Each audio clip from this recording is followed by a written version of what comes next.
Hey, what is up, everyone? I'm Axel, and for those who don't know me, normally my content revolves around gaming, speedrunning, and challenge running. But I am a huge One Piece fan. I've been following One Piece for over 20 years now. And yeah, so the season 2 of the live action has arrived. I've already watched it. I've only watched it once, but I have my takes on it. I'll start in this. I think compared to season 1 is a huge improvement in almost every aspect. But let's just go chapter by chapter, episode by episode. We start with what I feared, and I guess a lot of other people feared in season 1, that we were gonna skip Loguetown. No, we are not skipping Loguetown, thankfully, because it would have been a huge mistake. Huge mistake.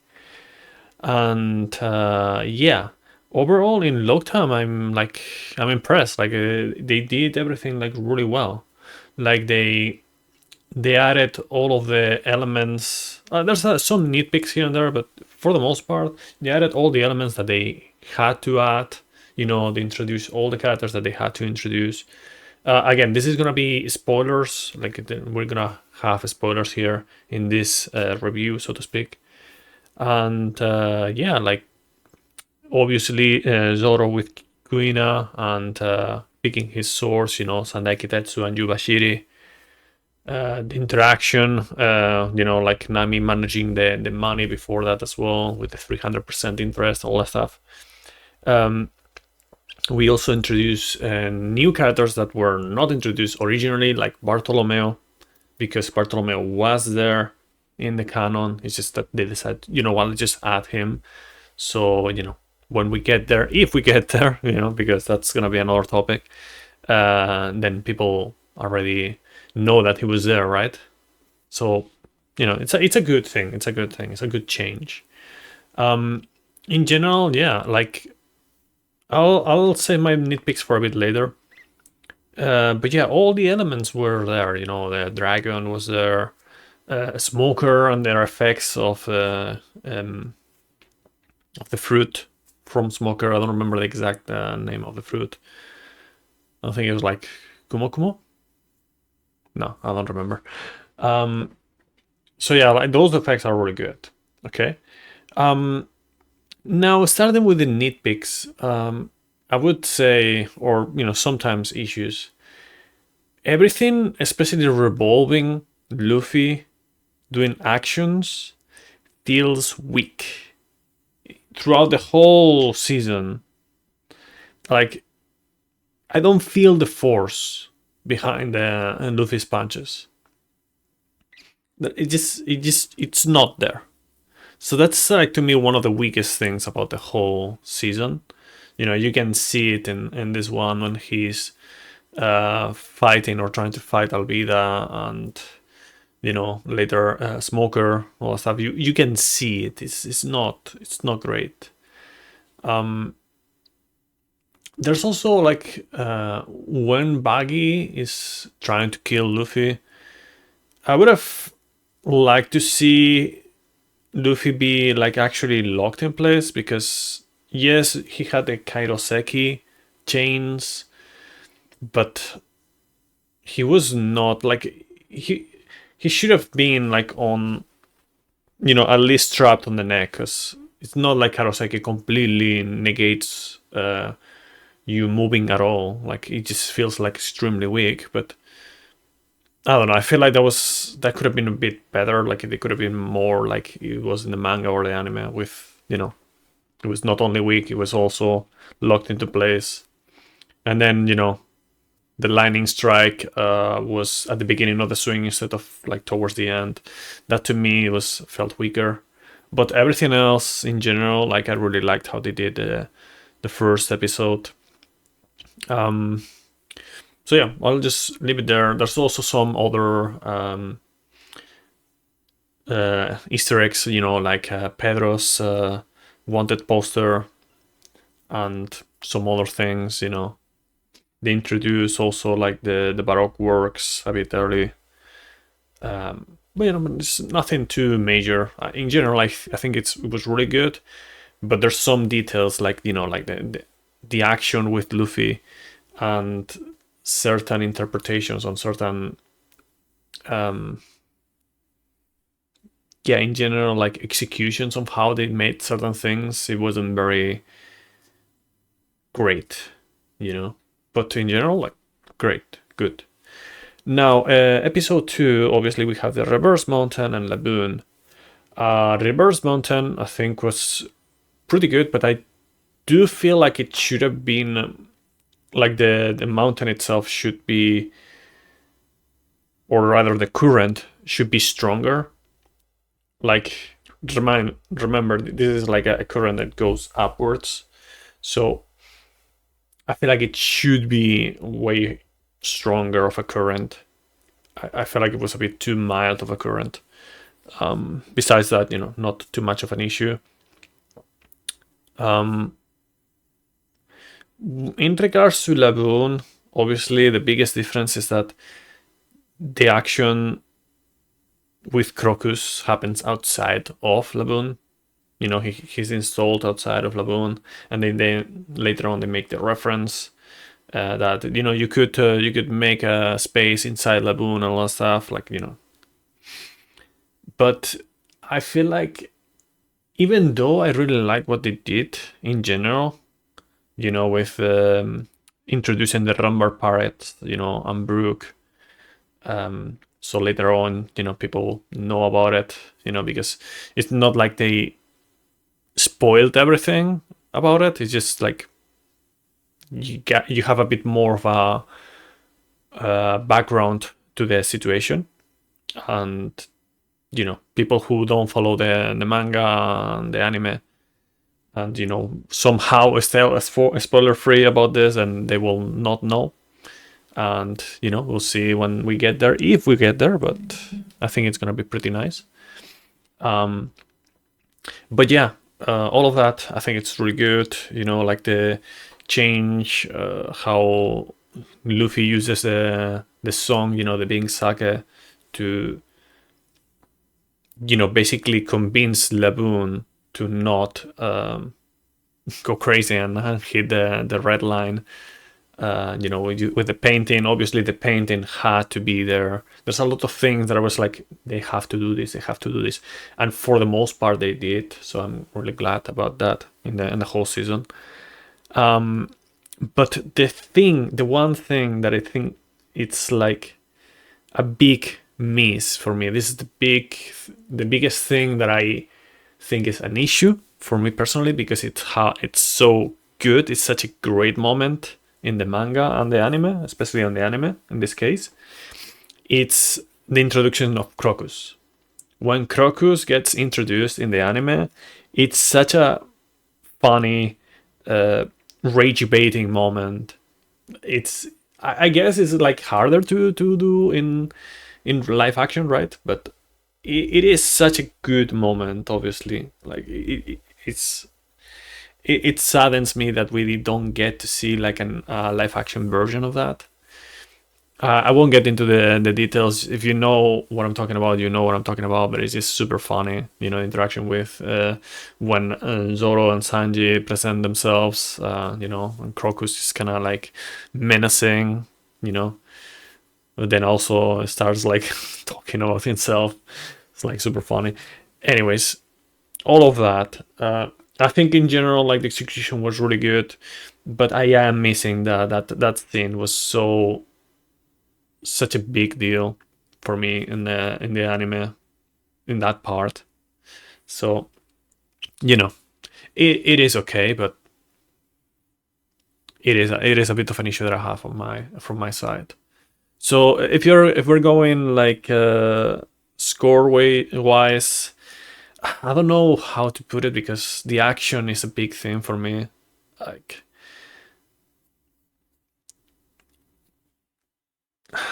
Luffy feels so weak. Luffy feels so extremely weak in this season.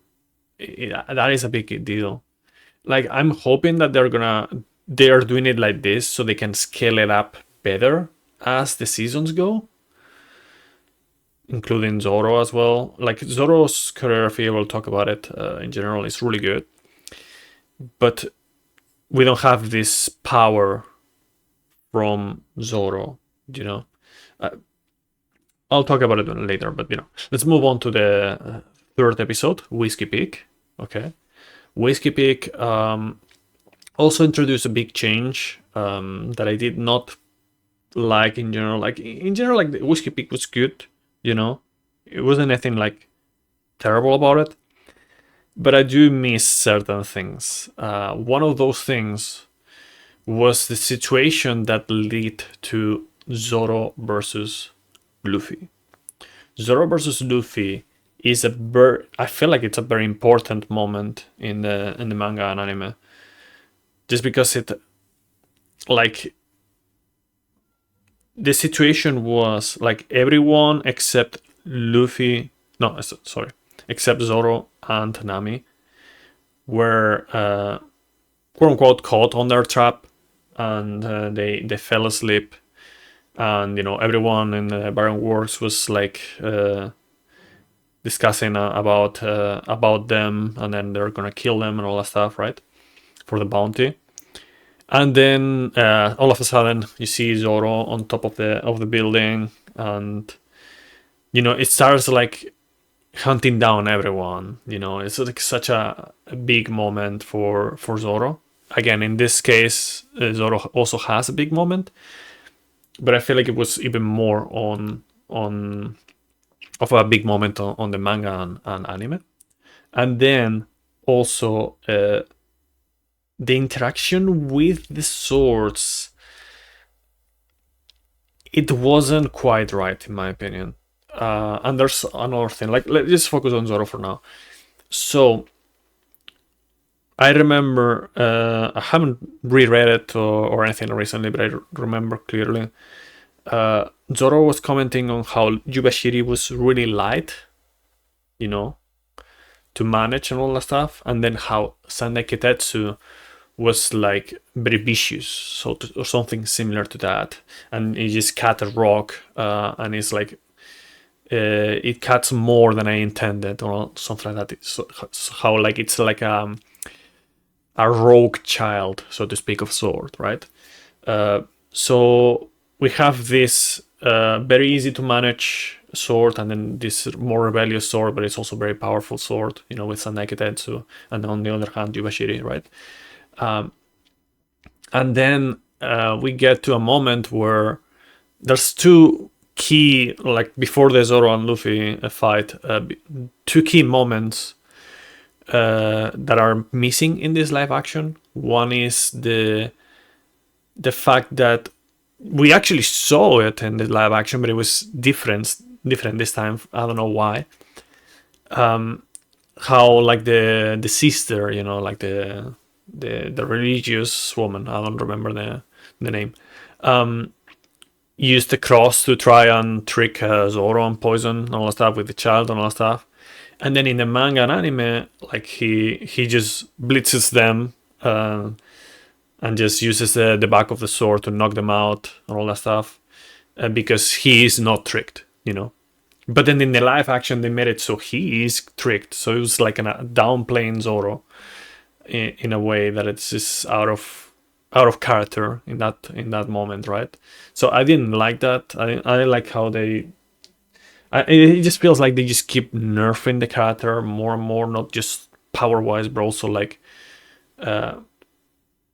aware wise. How much Zoro is aware about the situation, because in versus Baroque works in the anime and manga, that he was very much aware about everything that was going on. Sometimes he got caught a little bit off guard and whatnot, but not to that degree, right? And then the other one was the what was it, like Miss? I forgot. Like the one with the super strong, with the brass knuckles. We didn't have this strength bout. How like she just put all her force on Zoro's face or Zoro's head, and she thought she won, and then the battle was over and all that stuff.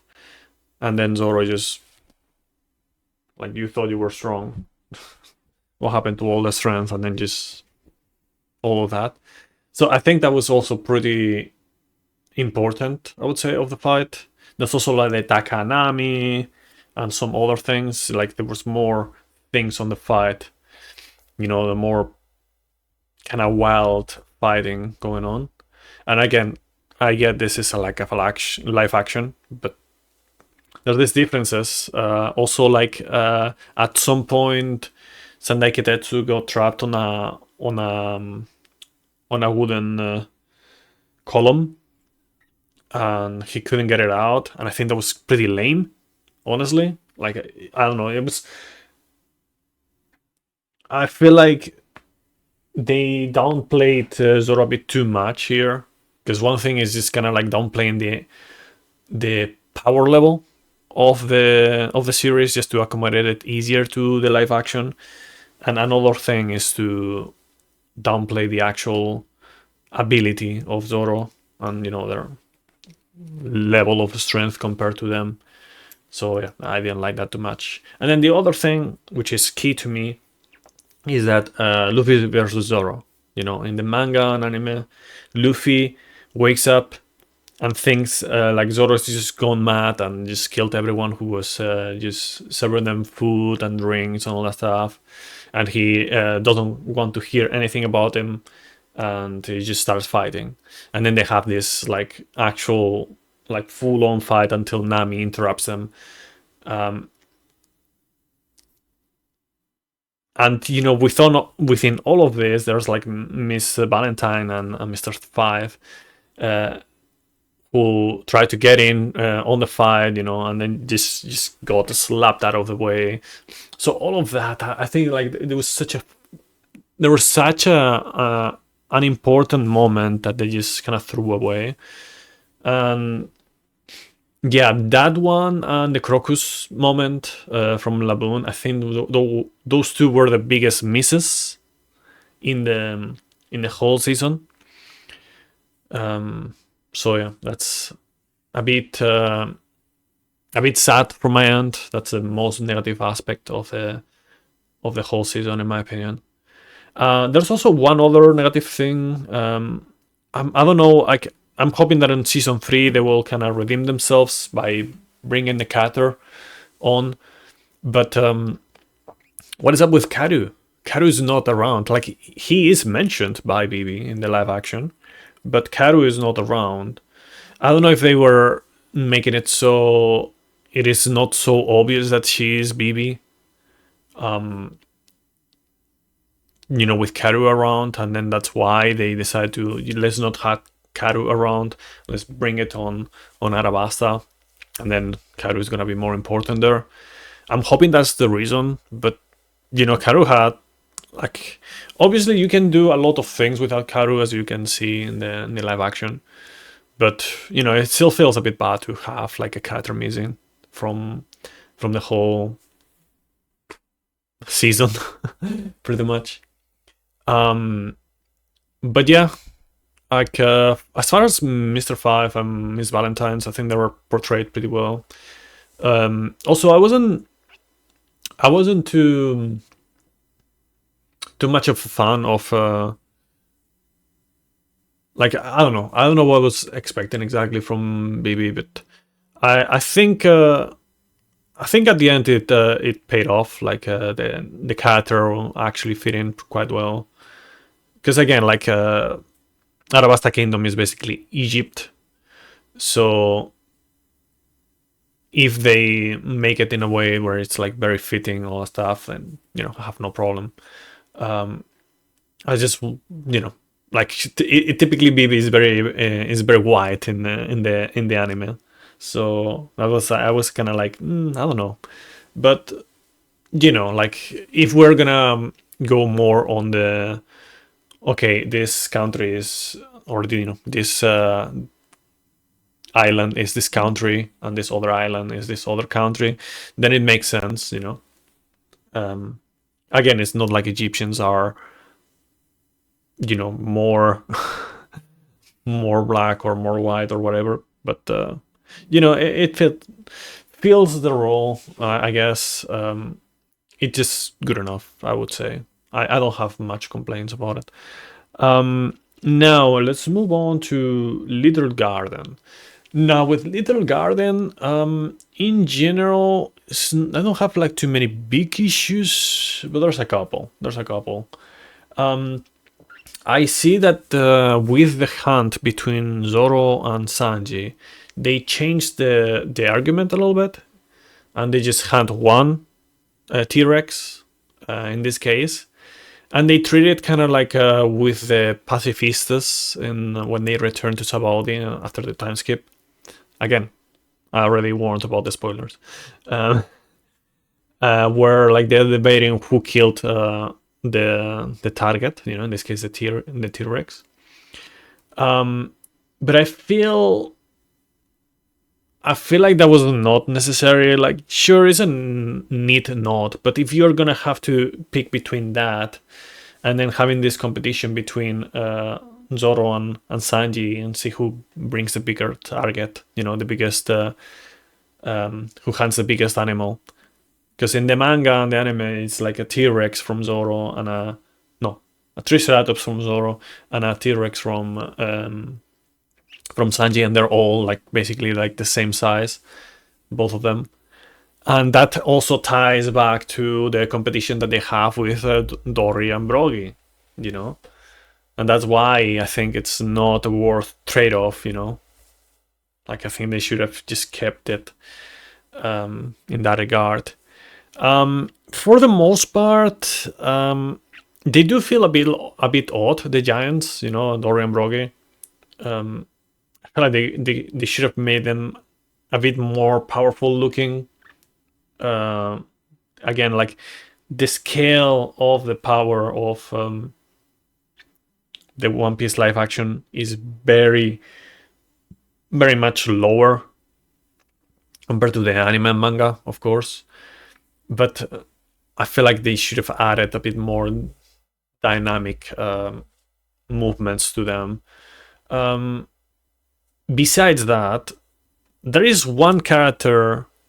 It's funny because it's like kind of like polar opposite situation with these two.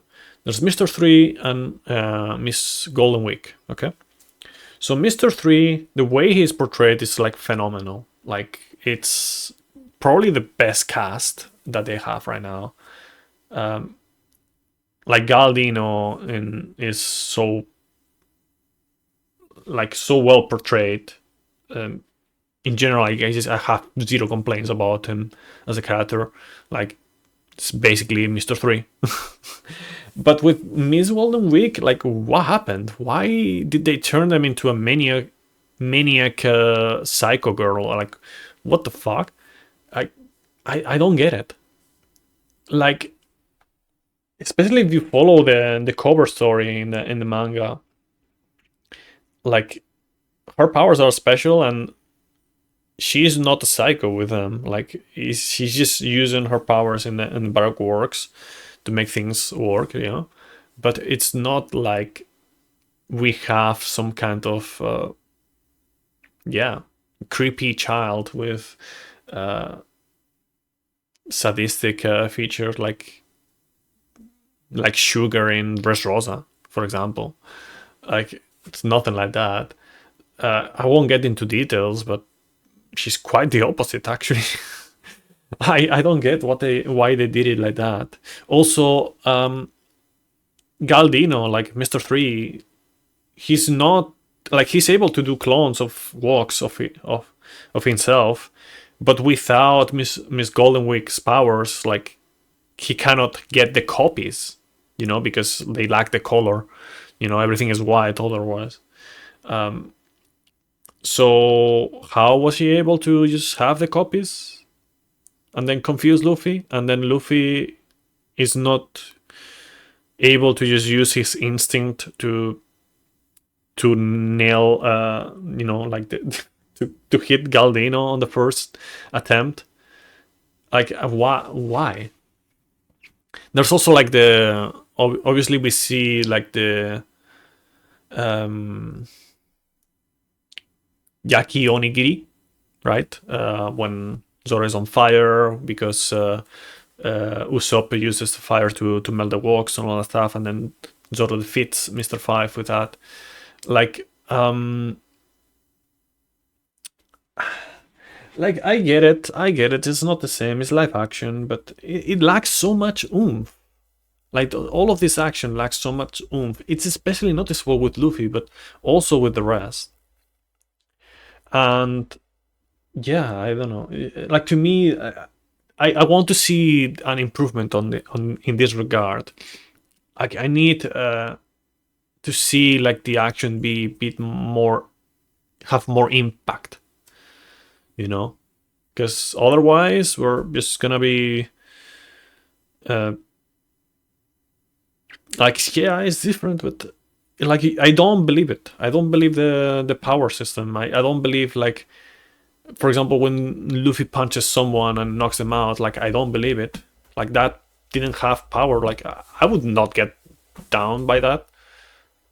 Like it's not that powerful, that hit. I don't know. So I really need that extra power. I was also, oh yeah, there's one more thing about the little garden. Well, actually, two more things. Another thing is since now, like the Dory and Broggy, actually the roles are reversed, kinda. Like Dory defeats Broggy in this case. That doesn't really matter too much because it's like kind of like we end up the same way, anyways. But I do miss that scene where I guess in this case it would be like Zoro and Broggy. I think it was Broggy. Trying to liberate themselves from the wax. Zoro by cutting his legs. Again, we have this scene, but it like in a way weaker way. I don't know. I didn't mind it too much, but I don't know. It just it's not as much of an impact in this case. And then Broggy like trying to just disregard his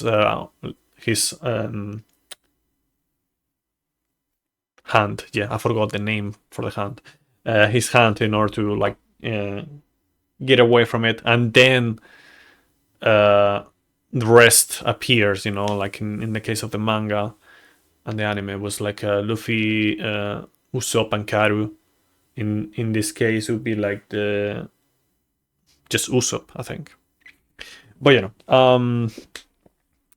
either way, in all of those aspects, like yeah, they could have improved. But overall, I feel like the plot itself is actually pretty good. I didn't mention Nico Robin. I don't mind any of her like extra additions. I think they're pretty neat. Oh yeah, I forgot about one thing. How did I not talk about this? There's one change. That I thought was actually brilliant, especially for the Whisky Peak. And you probably know what I'm talking about. Zoro hallucinating Mihawk. That's actually brilliant. That's a really good one change that they did. Yeah, it's great. Honestly, like it gives more character growth, and like we have more present this obsession that Zoro has in order to get stronger, because he knows how weak he is currently and how much of a path he has ahead. Like that's genius. That's great. Like we have this in a minor scale in the manga, and anime, of course. We have it on Arlon Pack, for example. He reminds himself of Zoro, of Mihawk in that moment. But yeah, like in this case, like yeah, that's actually better. So yeah, that's a really good one actually. Anyways, back to the topic. End of Little Garden. Haokoku Sovereignty. same as before, it lacks impact.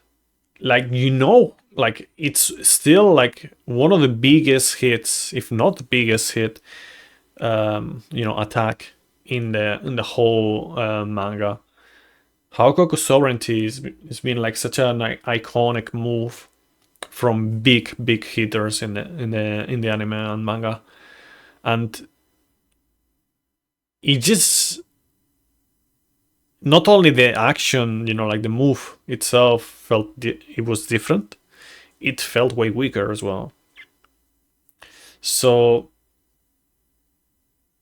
yeah, again, like the impacts of the moves like are way toned down. Not a big fan of that. Anyways, with that, we arrive to what has probably the best thing and the worst thing about the whole season. Because that's one more thing. It's tied to other things, but but yeah, we arrive to Drum Kingdom, to the Drum Island. I'm just gonna try to go into the details.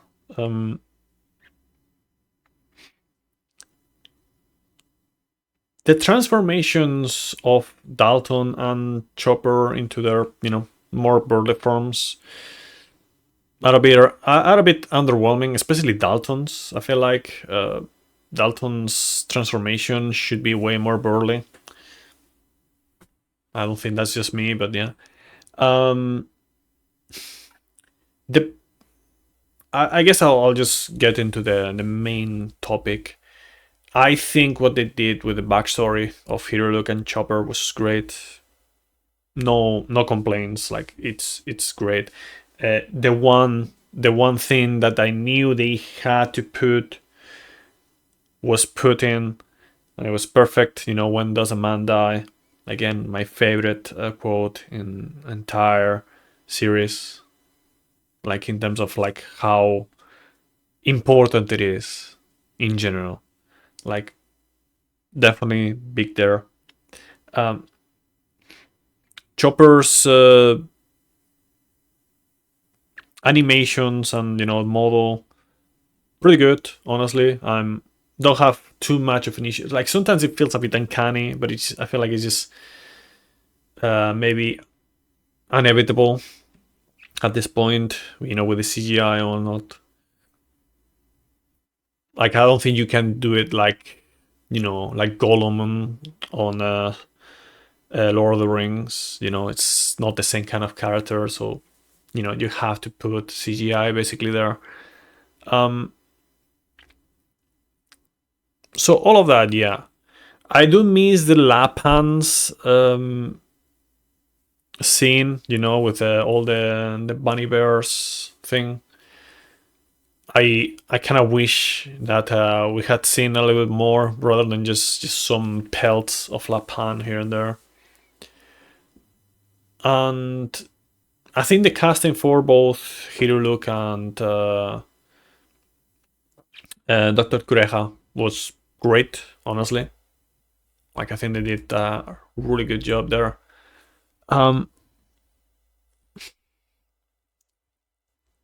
But when it comes to everything Wapol related,